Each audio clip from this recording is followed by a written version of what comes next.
आज बड़े गंभीर विषय पे चर्चा हो रही है, लेकिन विपक्ष के साथी ने आज इस मांग को गंभीरता से नहीं लिया है और कहीं न कहीं इस सदन का और राजस्थान की जनता का जो समय है वो समय बर्बाद करने का जो काम चल रहा है। ये राजस्थान की जनता और आज विशेषकर जनजाति विभाग पे चर्चा हो रही थी, तो कहीं न कहीं हमारे पूरे आदिवासी बाहुल्य क्षेत्र की जनता का ये था कि आज एक सार्थक चर्चा होगी। आदिवासी बाहुल्य क्षेत्र के अंदर जो विसंगतियां है, आदिवासी समाज में जो कई प्रकार की ऐसी विसंगतियां है, भर्ती को लेके, विकास को लेके, तो बड़ी उम्मीद की थी कि आज एक सार्थक चर्चा होगी। लेकिन भाजपा से चुने हुए जो विधायक एक विपक्ष की भूमिका निभा रहे हैं और विपक्ष का ये रहता है कि सरकार आदिवासियों के हित में सही काम करे, इसके लिए सलाह दे। लेकिन आज उन्होंने इस विषय पे, और ये पहली बार नहीं है, पिछली बार भी यही कहानी बरताई थी। माननीय सभापति महोदय, मैं मेरी बात शुरू करने से पहले मैं आज मांग संख्या 30 और 32 पे जो चर्चा हो रही है, मांग संख्या जो 30 है, जनजाति क्षेत्रीय विकास विभाग, मतलब राजस्थान के अंदर रहने वाले आदिवासी समुदाय के उनके उत्थान के लिए उनके जो संवैधानिक प्रावधान हैं, उस प्रावधानों को इस विभाग के माध्यम से क्रियान्वित किया जाता है। ये जनजाति क्षेत्रीय विकास विभाग, ये ब्रिटिश कालीन जो व्यवस्था थी, ब्रिटिशों ने देखा कि इस भारत देश के अंदर जो दबा कुचला समाज है, जो बिखरे हुए इलाके में रहता है, पहाड़ी इलाकों में रहता है, जंगलों में रहता है, तो उन्होंने उनकी रक्षा के लिए, और ये चीज इतनी आसानी से नहीं, ब्रिटिशों से आदिवासी समाज ने कई लड़ाइयां लड़ी और कई लड़ाइयों में कई लोग शहीद हुए। और इन्हीं आधार पे 1935 के अधिनियम में ब्रिटिश शासन ने ये शेड्यूल डिस्ट्रिक्ट एक्ट लाए, और शेड्यूल डिस्ट्रिक्ट एक्ट जो लाए, हमारा जो देश का संविधान लागू हुआ 1950 में, तो 1950 के अंदर वो एज इट इज लिया गया। शेड्यूल डिस्ट्रिक्ट एक्ट का जो प्रावधान था कि आदिवासी समाज को उनका जो क्षेत्राधिकार है उसमें विशेष अधिकार देना, जैसे कि जल जंगल जमीन की बात आती है, खनिज की बात आती है। इन्हीं आधार पे आज 5वीं अनुसूची संविधान के अंदर अनुच्छेद 244 के अंदर अनुसूचित क्षेत्र के समस्त प्रावधान निहित है, ये हमारा संविधान कहता है। और इन प्रावधानों को क्रियान्वित के लिए हम लोग यहाँ बैठे हुए हैं। आज राज्य सरकार है, केंद्र सरकार है, लेकिन आज बड़े दुख के साथ मुझे वापस कहना पड़ रहा है कि जो क्षेत्र की जनता ने उम्मीद की थी कि आज शेड्यूल 5 के बारे में, 244 के बारे में, आदिवासी समाज के हित के जो ये बजट जो प्रावधान किया गया है, इसके बारे में एक सार्थक चर्चा होगी, लेकिन नहीं हो पा रही है। माननीय सभापति महोदय, मेरी बात को आगे बढ़ाते हुए, जो ये 5वीं अनुसूची के जो प्रावधान है, इस 5वीं अनुसूची के अंतर्गत संवैधानिक प्रावधान है, इसके तहत अधिकार दिए गए हैं। और साथ ही शेड्यूल एरिया के अंदर जो रहने वाला आदिवासी समुदाय है, गरीब समुदाय है, उनके उत्थान के लिए राज्य सरकार हो, केंद्र सरकार हो, संविधान में प्रावधान है, उस प्रावधान के तहत उन्हें अलग से बजट का प्रावधान दिया गया है। माननीय सभापति महोदय, जैसे कि सबको विदित है, जैसे कि हमारा केंद्र सरकार से केंद्रीय सहायता मद, साथ ही अनुच्छेद 275 के तहत बजट का अलग से प्रावधान दिया गया है। राज्य सरकार के द्वारा भी समय समय पे बजट में बढ़ोतरी की जाती है। माननीय सभापति महोदय, पिछली बार जब हम 2 विधायक चुन के आए हमारे क्षेत्र से, एक क्षेत्रीय पार्टी से, तो हमने राज्य सरकार के सामने हमारी 17 सूत्री मांग रखी थी। वो 17 सूत्री मांग में मुख्य जो मांग थी हमारी कि जिस तरह महाराष्ट्र सरकार ने अलग से एक महाराष्ट्र पैटर्न जो लागू किया है, महाराष्ट्र पैटर्न में ये प्रावधान थे कि आदिवासियों के विकास के लिए अलग से पैकेज बनाया जाए। और हमने जो मांग रखी थी कि राजस्थान के अंदर भी ST SC के लिए अलग से विकास फंड बनाया जाए। और हमारी मांग के आधार पे राजस्थान के मुख्यमंत्री महोदय ने पिछले बजट के अंदर ST के लिए 500 करोड़ का जो बजट का अलग से प्रावधान किया गया। और इस बजट के अंदर उस बजट को आगे बढ़ाते हुए 1000 करोड़ रुपए का जो प्रावधान किया गया है। माननीय सभापति महोदय, ये जो बजट का जो प्रावधान किया गया है, पिछली बार भी हुआ, इस बार भी हुआ। राज्य सरकार की मंशा ठीक है, लेकिन जो हमारा जो कर्मचारी वर्ग है, अधिकारी वर्ग है, आपके माध्यम से मैं मंत्री महोदय जी को अवगत कराना चाहूंगा कि पिछली बार जो 500 करोड़ का जो प्रावधान किया गया, हमने इधर से जानकारी ली, कई प्रस्ताव हमने भी भेजे थे, लेकिन इन प्रस्तावों पे आज तक क्रियान्वित नहीं हुई है। हाँ, जन सहभागिता योजना निकाली, इसके अंदर 30% कोई भी व्यक्ति, कोई जनप्रतिनिधि या कोई NGO, कोई भामाशाह अपना बजट देके 70% जो बजट है वो 500 करोड़ के अंदर से देने का प्रावधान। मैंने भी मेरे विधायक कोटे से मैंने जन सहभागिता के अंदर प्रस्ताव भेजे। हमारे विधायक फंड का जो पैसा था वो रिलीज हो गया, लेकिन जन सहभागिता के तहत जो TAD से जो बजट मिलना था वो बजट आज भी नहीं मिल पाया है। माननीय सभापति महोदय, ये हमारे साथी अभी लगे हुए हैं। मेरा ये जो कहना है कि जो बजट है उस बजट की निगरानी के लिए एक व्यवस्थित कमेटी बने। बड़े दुख के साथ कहना पड़ रहा है कि TSC का अध्यक्ष ट्राइबल मिनिस्टर होता था, लेकिन पिछली भाजपा सरकार ने 2016-17 के अंदर उस ट्राइबल मिनिस्टर का आदिवासियों का हक छीना और उसका चेयरमैन मुख्यमंत्री महोदय को बनाया गया। सब लोग जानते कि जो राज्य का मुखिया है, उस मुखिया के पास इतना समय नहीं है कि वो TSC के प्रावधानों के अकॉर्डिंग वो मीटिंग ले पाए, क्योंकि भाजपा सरकार नहीं चाहती थी कि आदिवासियों का हित हो। ट्राइबल एडवाइजरी जो काउंसिल है, उस काउंसिल का समय समय पे इसकी बैठक हो, ये लोग नहीं चाहते थे।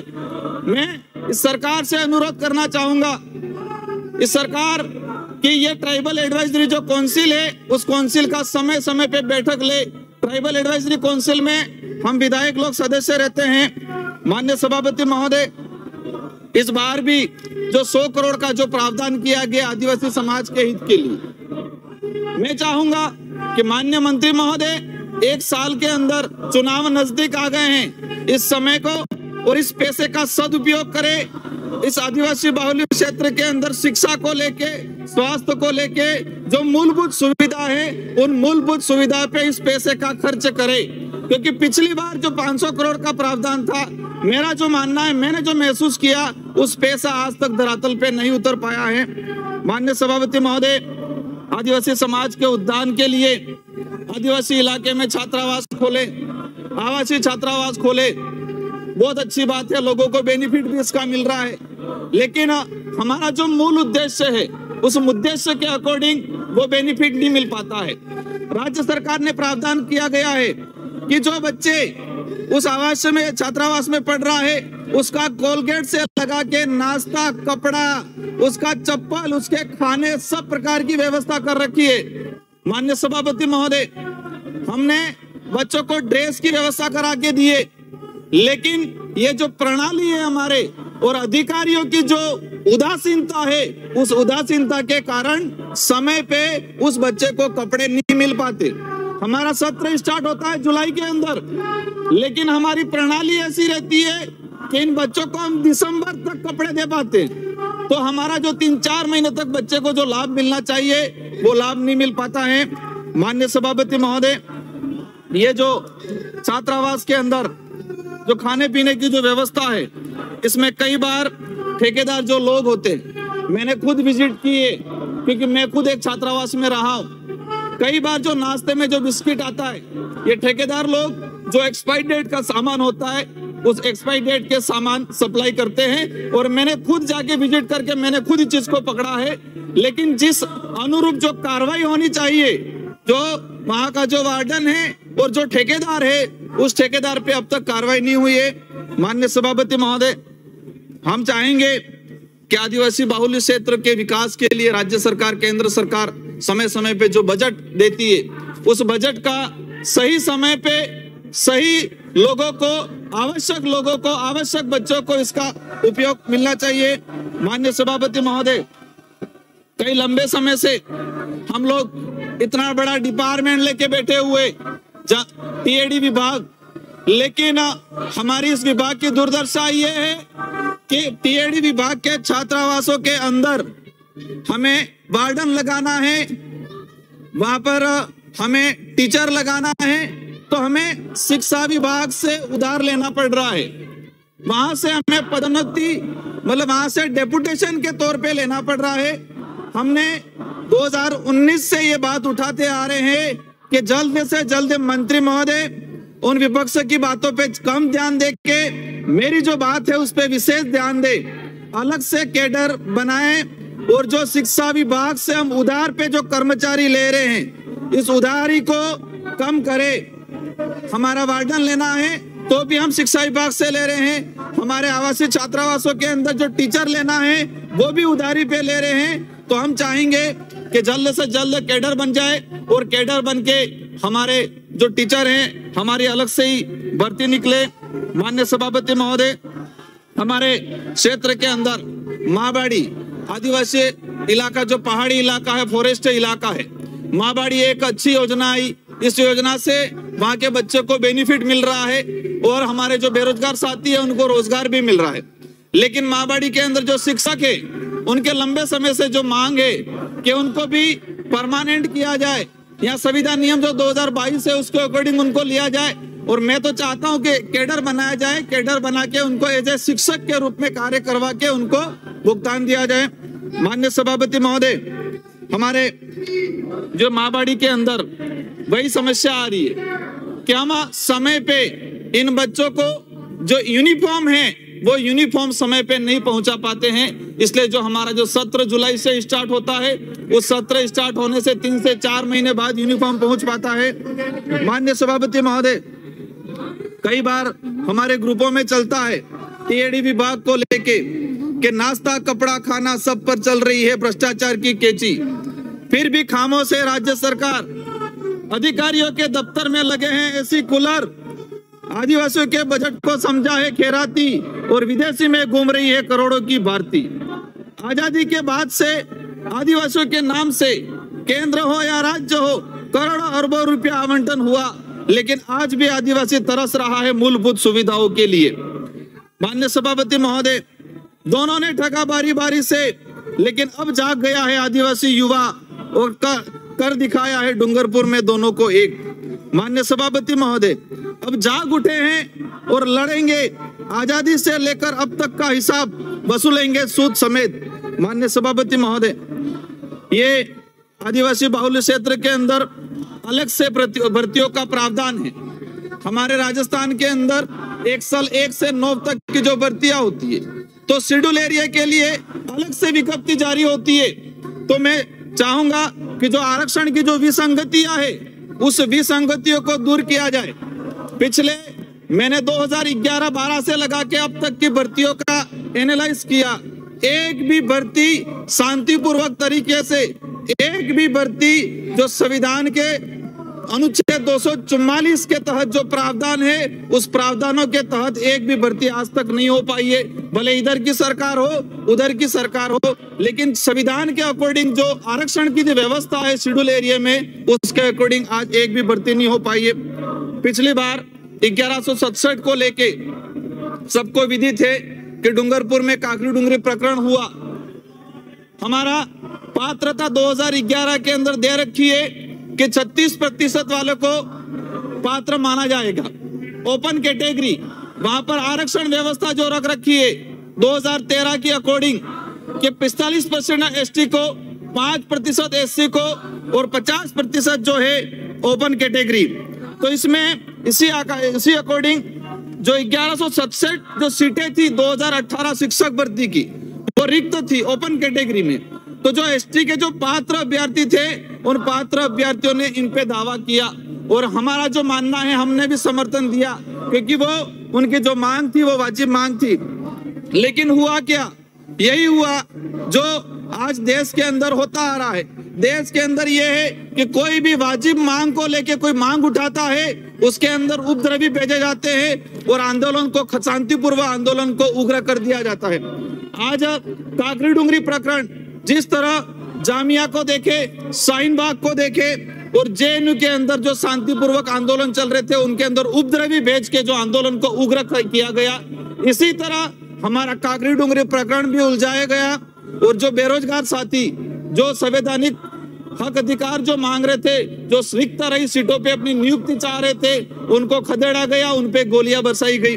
माननीय सभापति महोदय, आपके माध्यम से मैं मंत्री जी को कहना चाहूंगा कि 1167 जो पद है, उन पदों पे राज्य सरकार गंभीर हो और गंभीर हो के ये जो चुनाव आ रहे हैं, इससे पहले इन पदों पे नियुक्ति दी जाए। वहां का युवा परेशान हो चुका है, उनकी वाजिब मांग है। आपने, हम सब ने उनको आश्वासन दिया है, राज्य सरकार ने आश्वासन दिया है, इन 1167 पदों को भर के ये बेरोजगार युवाओं को राहत प्रदान की जाए। माननीय सभापति महोदय, पिछले 2013 जो अधिसूचना, संशोधित अधिसूचना 2018 और कार्मिक विभाग की अधिसूचना 2019 के अकॉर्डिंग आदिवासी बाहुल्य क्षेत्र के अंदर भर्तियां होती है। हमारा समाज, हमारा क्षेत्र, कभी भी बात आती है, कहते आप तो आरक्षण से ऐसे ही लग जाओगे, आपको तो आरक्षण मिलता है। लेकिन हकीकत क्या है? हकीकत ये है कि सिर्फ बदलाव है, बाकी आरक्षण जो मिलना चाहिए उन बच्चों को नहीं मिल पाता है। मैं आपको कुछ भर्तियों का आंकड़ा बताना चाहूंगा। जैसे कि आरएस भर्ती 2013 हमारा प्रावधान कर रखा है कि अधीनस्थ सेवा की जो भर्तियां हैं, उस भर्तियों में 2016 और 2019 की जो अधिसूचना है, इस अकॉर्डिंग मतलब 45% एसटी, 5% एससी और 50% ओपन कैटेगरी को जो प्रावधान कर रखा है। इसी अकॉर्डिंग 2013 के अंदर भर्ती हुई। उस भर्ती में अनुसूचित क्षेत्र के लिए 43 पद आरएस अधीनस्थ सेवा के दिए और 43 में से 18 पद मिले वहां के एसटी वर्ग को, जो कि 41% हो रहे हैं, और 50% अनारक्षित पद ओपन कैटेगरी। पात्रता रखने के बावजूद भी रिजर्व कैटेगरी का लड़का इन ओपन कैटेगरी के पदों पे नहीं गया। दूसरी ओर राजस्थान के अंदर एसटी वर्ग को 12.5% आरक्षण का प्रावधान कर रखा है। इन 12.5% के आधार पे आरएस भर्ती 2013 अधीनस्थ सेवा में 73 पद आए और इस 73 पदों पे 73 पदों पे उदयपुर संभाग का अनुसूचित क्षेत्र का एक भी आदिवासी बच्चा इन पदों पे नहीं लगा। इसी अकॉर्डिंग आरएस भर्ती 2016 में अनुसूचित क्षेत्र में अधीनस्थ सेवाओं के लिए 29 पद आए और इन्हीं 29 पदों में से 12 पद एसटी वर्ग को दिया गया, एससी वर्ग को 0 पद आया और 17 पद जो रखे अनारक्षित ओपन कैटेगरी। लेकिन इन ओपन कैटेगरी में एक भी आरक्षित वर्ग का बच्चा नहीं गया। दूसरी ओर राजस्थान लेवल पे जो 54 पद आए और 54 पदों में अनुसूचित क्षेत्र का एक भी लड़का नहीं जा पाया। इस तरह से जो आरक्षण व्यवस्था लागू की गई है, तो अनुसूचित क्षेत्र का जो रिजर्व कैटेगरी का बंदा है उसको दोनों तरफ नुकसान हो रहा है। न तो जो ये हम एससी का जो 16% है स्टेट लेवल पे, न वहां जा पा रहा है आरएस भर्ती के अंदर, और न ही 12.5% जो है उसके अंदर अनुसूचित क्षेत्र का एसटी एससी का उसके अंदर जा पा रहा है। माननीय सभापति महोदय, उसी अकॉर्डिंग 2018 के अंदर 37 पद आए और अनुसूचित क्षेत्र को 12 पद मिले, मतलब अनुसूचित जनजाति को, एसटी वर्ग को 12 पद मिलने चाहिए थे 45%, लेकिन उनको मिले 32% और यही 25 पदों पे एक भी अनुसूचित क्षेत्र का एसटी वर्ग का अभ्यर्थी नहीं ले गया। इसी तरह 3 भर्ती आरएस अधीनस्थ सेवा में 2012, 2013, 2016 और 2018 इन तीनों भर्तियों के अंदर ओपन कैटेगरी की जो सीटें थी 50% के आधार पे, इन पे एक भी रिजर्व कैटेगरी का लड़का नहीं गया। मतलब अनुसूचित क्षेत्र के अंदर 75% ट्राइबल रहता है।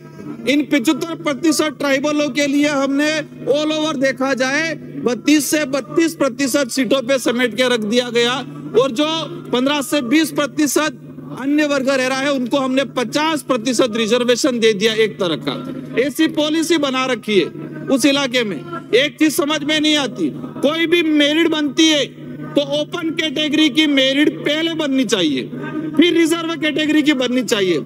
लेकिन अनुसूचित क्षेत्र के अंदर जो भर्तियां हो रही है उन भर्तियों में रिजर्व कैटेगरी की मेरिट पहले बनाते हैं, फिर ओपन कैटेगरी की मेरिट बनाते। मतलब जो रिजर्व कैटेगरी का बंदा ओपन कैटेगरी में आना चाह रहा हो वो उसी में पहले मेरिट में चले जाता है। उस कारण इन लोगों को नहीं लिया जा रहा है। ये अधिसूचना जो है 2013, 2016 और 2019 कार्मिक विभाग की ये अधिसूचना कहीं न कहीं अनुसूचित क्षेत्र के आदिवासी बाहुल्य लोगों के लिए काला कानून है। इन पे सरकार गंभीर हो। मंत्री जी इस अधिसूचना को समझे और इस अधिसूचना के आधार पे आज तक जो भर्तियां हुई है ये भर्तियां कितना संवैधानिक हुई है। 244(1) को जो हमारा शेड्यूल एरिया है उसके प्रावधान के अकॉर्डिंग कितनी भर्तियां हुई है आपको समझने की जरूरत है, क्योंकि आप आदिवासी बाहुल्य क्षेत्र के एक मंत्री हो, टीएडी विभाग के, आप एक अभिभावक हो। आपकी जिम्मेदारी है इन विसंगतियों को दूर करना, युवाओं को राहत प्रदान करना, ये आपकी जिम्मेदारी है। और यही जिम्मेदारी उस विपक्ष की भी थी। संविधान निर्माता बाबा साहब अम्बेडकर ने कहा है कि देश के अंदर जो सत्ताधारी है उस सत्ताधारी से भी निष्पक्ष और मजबूत हमारा विपक्ष होना चाहिए, तो ही इस देश का संविधान जो है वो संविधान सही तरीके से लागू होगा, तभी आप आम पब्लिक को सही राहत मिलेगी। ये हमारे बाबा साहब अम्बेडकर ने कहा था। लेकिन आज हमारे विपक्ष से जो विधायक आ रहे हैं, भाजपा के जो विधायक आए हैं, आपकी जिम्मेदारी थी आज कि आदिवासी बाहुल्य क्षेत्र की जो समस्या है उस समस्या को इन सदन पे रखने का, इस पटल पे रखने का। आदिवासी बाहुल्य क्षेत्र के अंदर जो भर्तियों में विसंगतियां है, इस विसंगतियों को यहाँ पर रखने का। लेकिन आप आकाओं वाली बात राजा रजवाड़ों के समय, सभापति महोदय, हमारे बुजुर्ग लोग कहते थे कि आजादी से पहले काला कानून चलता था। मतलब काला कानून ये कि राजा ने कहा सेनापति को कि ये दिन नहीं रात है, और सेनापति ने कहा सेना को ये दिन नहीं रात है। यही चीज आज भी लागू हो रही है। उनके आकाओं ने कह दिया कि आदिवासियों पे बात नहीं करनी है, तो उन्होंने बात करना बंद कर दिया।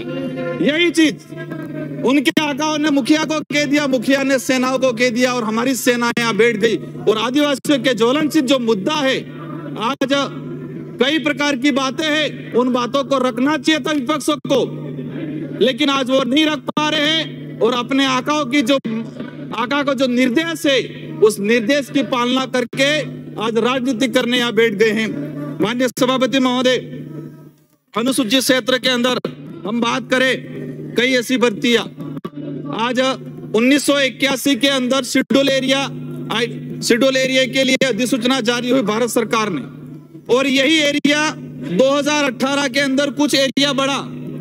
तो 2018 में, अप्रैल 2018 में एरिया का विस्तार हुआ। इससे पहले 1981 में एरिया आइडेंटिफाई हुआ, वही एरिया 2018 में आगे बढ़ा। तो उस दौरान जो आसपास जो भर्तियां थी, इससे पहले हमारे शिक्षक भर्ती, एसआई की भर्ती, द्वितीय श्रेणी शिक्षक भर्ती, इन पदों को नॉन शेड्यूल एरिया के लड़कों से वहां भरा गया, और शेड्यूल एरिया के लड़कों को जो विस्तार हुआ, इस विस्तार के आधार पे पद नहीं बढ़ाए गए। वहां के बच्चों ने, नॉन शेड्यूल एरिया के बच्चों ने शेड्यूल एरिया की विज्ञप्ति के अकॉर्डिंग उन्होंने आवेदन ही नहीं किया था, वहां का प्रमाण पत्र ही नहीं बना था। लेकिन कहीं न कहीं अधिकारियों की लापरवाही की वजह से, उनकी उदासीनता की वजह से उस बेरोजगार युवाओं को आज भी परेशान होना पड़ रहा है। माननीय सभापति महोदय, अनुसूचित क्षेत्र में कोई भी प्रावधान लागू करना है तो राज्यपाल महोदय और टीएससी जो हमारी ट्राइबल एडवाइजरी काउंसिल है उनको पूरा अधिकार है।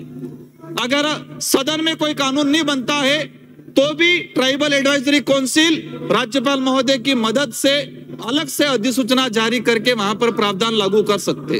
हमने मांग की थी कि कंप्यूटर अनुदेशक भर्ती है, इसके साथ ही पीटीआई भर्ती है।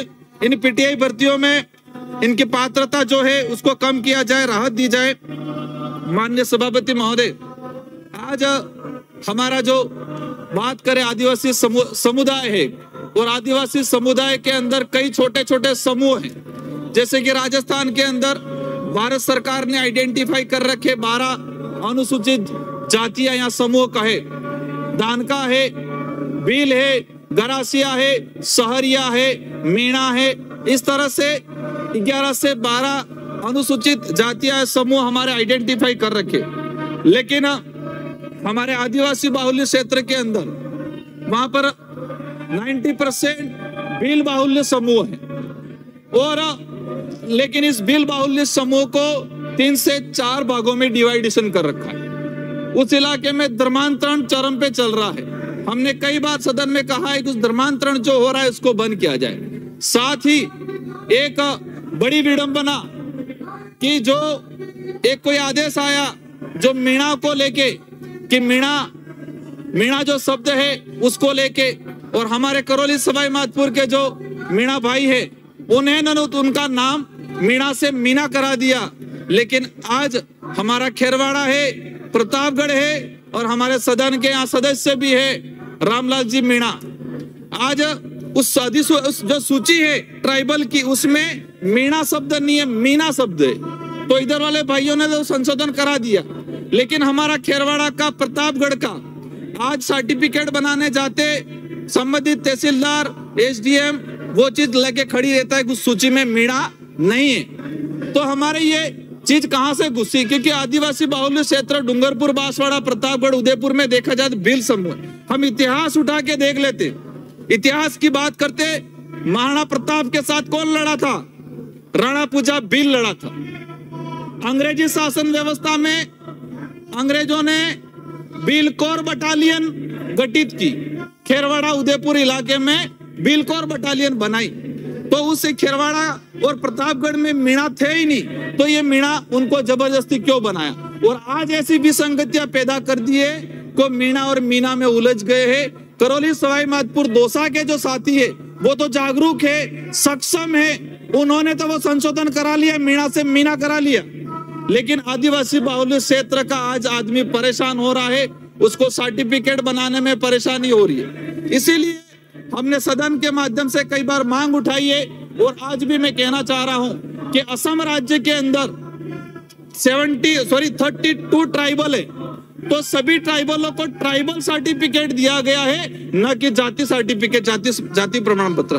तो हम भी चाहेंगे कि शेड्यूल एरिया के अंदर रहने वाला जो आदिवासी समुदाय का भील समूह है, सहरिया है, अन्य जो समूह है, उनको जाति प्रमाण पत्र की जगह ट्राइबल सर्टिफिकेट, ट्राइबल प्रमाण पत्र दिया जाए। असम राज्य के अंदर ये प्रावधान किया गया है। माननीय मंत्री महोदय एक डेलीगेशन बनाए और डेलीगेशन बना के असम राज्य के ट्राइबलों के लिए जो व्यवस्था की है, जो प्रमाण पत्र देने की, उसके एक स्टडी कराए और यही चीज हमारे राजस्थान के अंदर शेड्यूल एरिया में लागू की जाए, ताकि ये जो प्रमाण पत्र बनाने में जो इधर ये रावत वाला, ये जो मीणा वाला है, जो उधर डामोर सिसोदिया वाला है, ये समस्या धीरे धीरे खत्म हो जाएगी। माननीय सभापति महोदय, ये बात बड़ी गंभीर है। मैं गुजरात से सटे हुए इलाके में आता हूँ। मेरे विधानसभा का 60 से 70 किलोमीटर एरिया गुजरात से सटा हुआ है। यहाँ का आदिवासी एसटी में और गुजरात के उधर खानपुर का आदिवासी आज ओबीसी में। हम मध्य प्रदेश की बात करें, मध्य प्रदेश झाबुआ वाला इलाका है, वहां पर भी यही स्थिति है।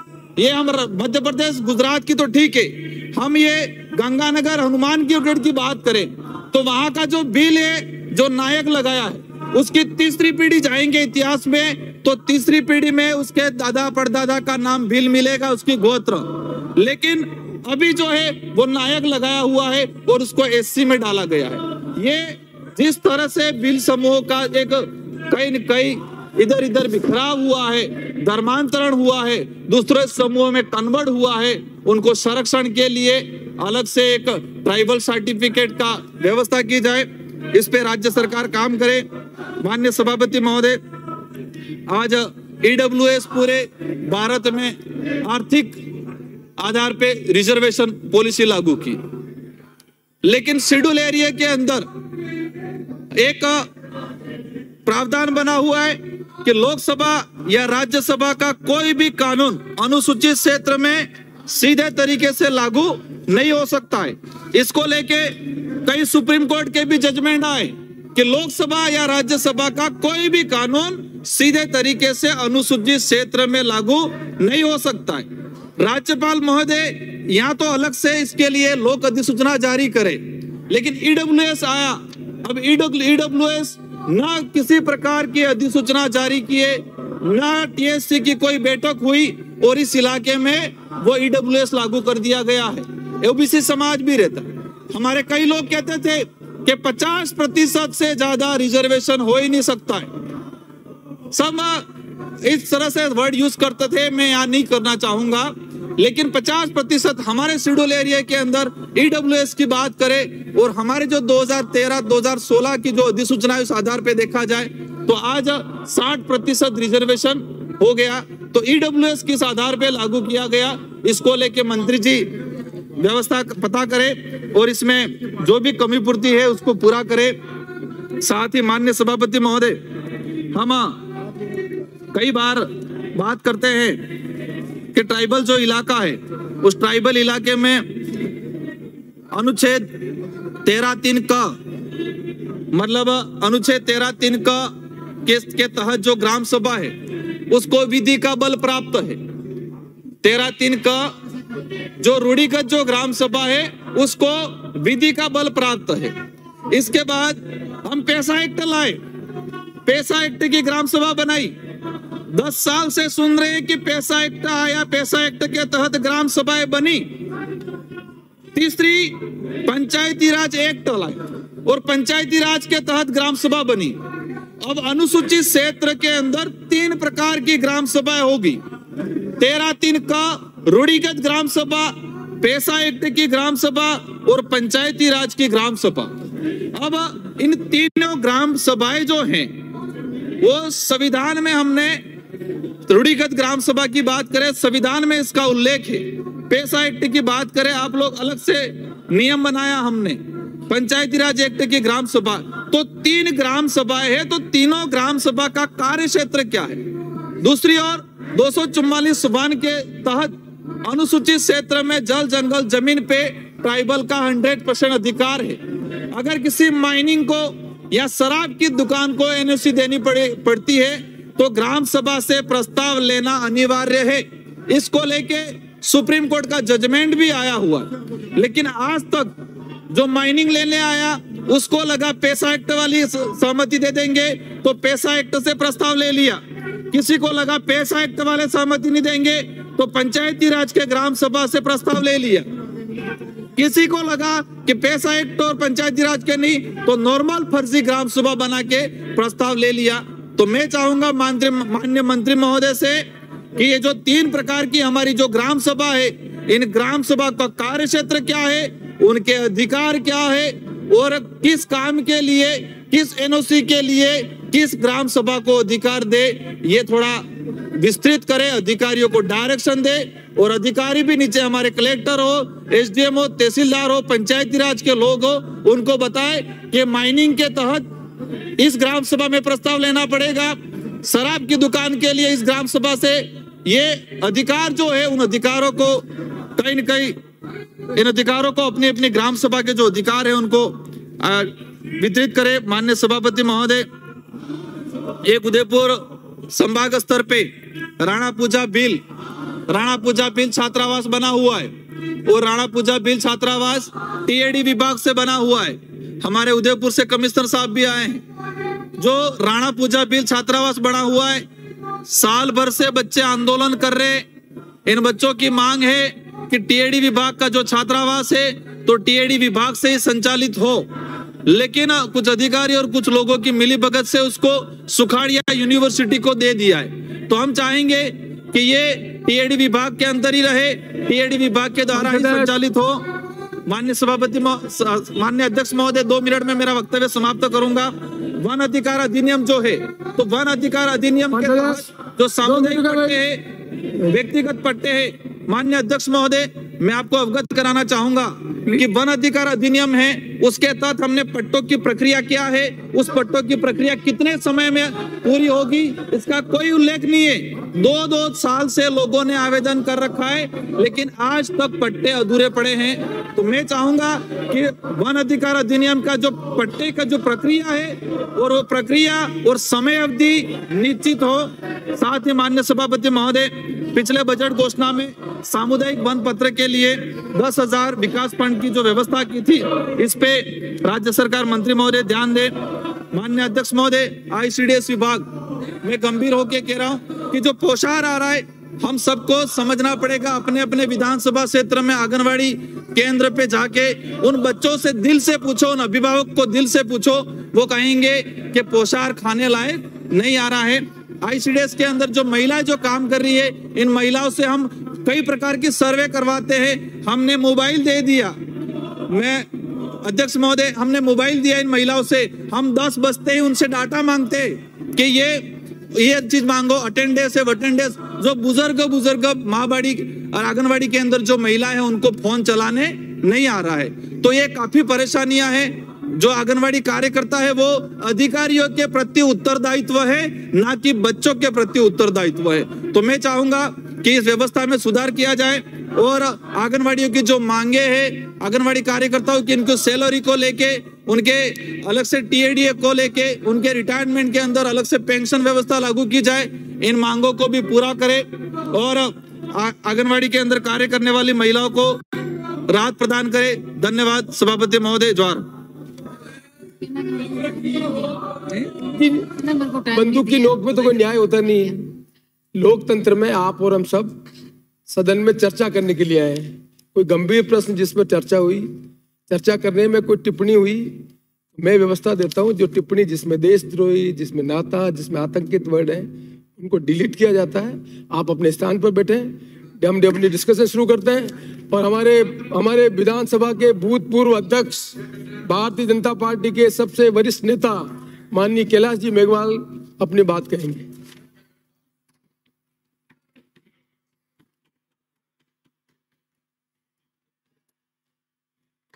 बस।